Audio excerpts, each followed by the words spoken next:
Hi beautiful people, welcome back. Hope everybody is doing fantastic wherever you are in this world. Happy Thursday, one more day and then the weekend is here.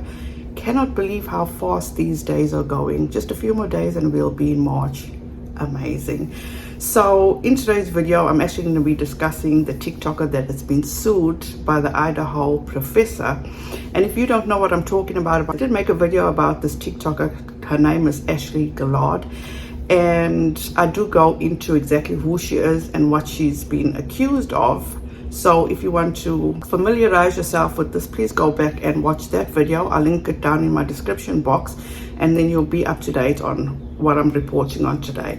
So before we get into that, my usual disclaimer, please do not take what I say as fact. Feel free to do your own research and come to your own conclusion. Like I mentioned, a month ago, I did a video about this TikToker, Ashley Guillard, who claims to be a psychic and is still standing 10 toes down, accusing an Idaho professor of orchestrating the demise of the 4 Idaho students in Idaho that was prematurely taken. The professor actually did sue Ashley Guillard, and she was served with a defamation lawsuit in December of last year, which she had 21 days to respond to the lawsuit. The 21 days would have landed her maybe the middle of January to respond to the lawsuit, and unfortunately she did not respond to the lawsuit and she was found in default. After not filing at the appropriate time, Ashley actually did respond to the lawsuit on February 16th, and she is actually representing herself. Obviously, I am no lawyer, and thank God I've always waited for Emily D. Baker or any other YouTube lawyer to actually put it down in layman's terms for us. So yesterday, Emily D. Baker did go over her filing and her response to the lawsuit, which I will leave down in the description box. So please, I highly suggest you go and watch it. It is so informative.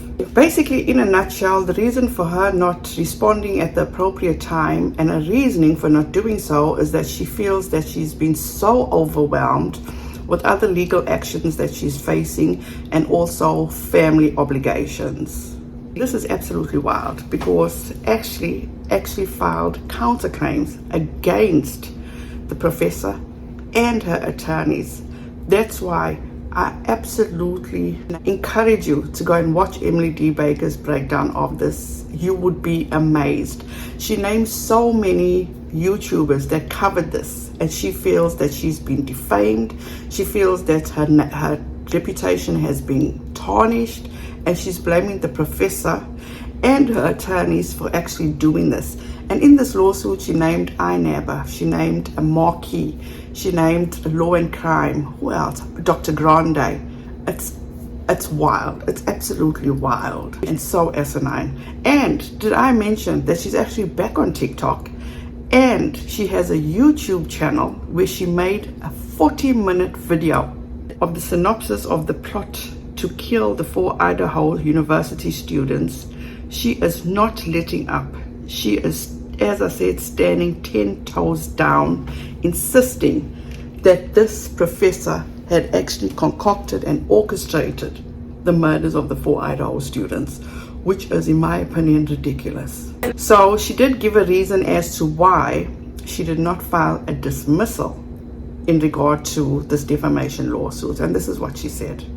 And so when a case is filed in the wrong venue, you can file a motion to dismiss and have the case dismissed without filing an answer. But the reason why I didn't do that is because I was being defamed across the entire freaking United States of America and the world on the news media, and they were spreading misinformation, defamatory information about me. So I wanted to file an answer. I felt that it was an opportunity for me to present my case and the actions and claims that I had that were done against me by Rebecca Schofield and her attorneys. Additionally, it was an opportunity to, what I felt, explain why I said the things that I said regarding the murder of the 4 University of Idaho students, and to help them get the evidence they need to back the things that I was saying. So if I would have filed a motion to dismiss, it would have just been dismissed without hearing my testimony, without hearing what I had to say regarding any of it. She is also having a hard time understanding why she is being sued in Idaho when she is actually a resident in the state of Texas. And y'all need to stop asking me about this lawsuit. It should not even have been allowed. First of all, for multiple reasons. But for the legal reason was because it's the improper venue.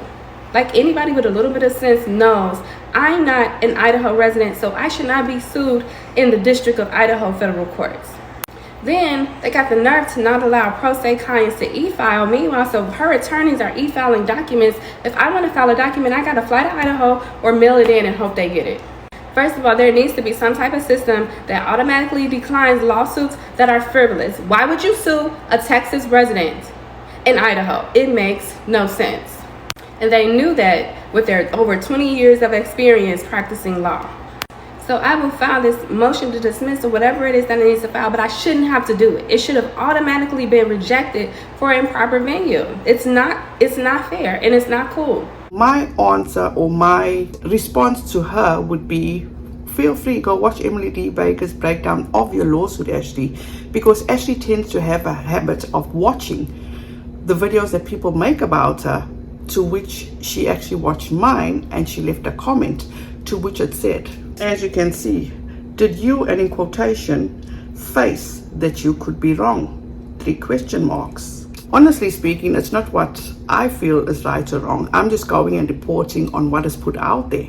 Because right now, Ashley, as you said, you are overwhelmed with this lawsuit and all other actions against you, and you have family obligations. It's like, why just not stop?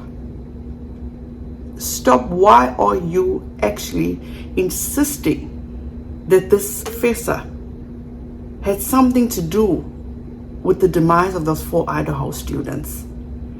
How do you prove in court that you are psychic? How do you prove your psychic readings? But anyway, at the end of the day, this is you. You're going to do what you need to do.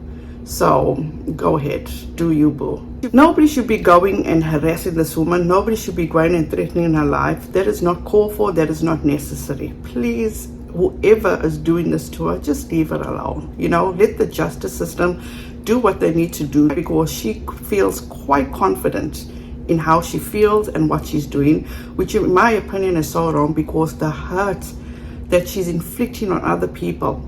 If she's saying she's overwhelmed with all what's going on, imagine the falsities that she put out about this professor who has been cleared by authorities, was facing so much harassment. Imagine the trauma they went through and are still going through.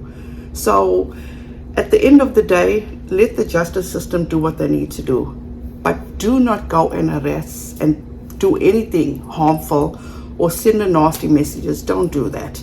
So you guys, that's it for today. Hope everybody has a fantastic rest of their week. Please be safe out there. On your way out, please don't forget to hit the thumbs up, subscribe to the channel, ring the notification bell so be notified each time I upload.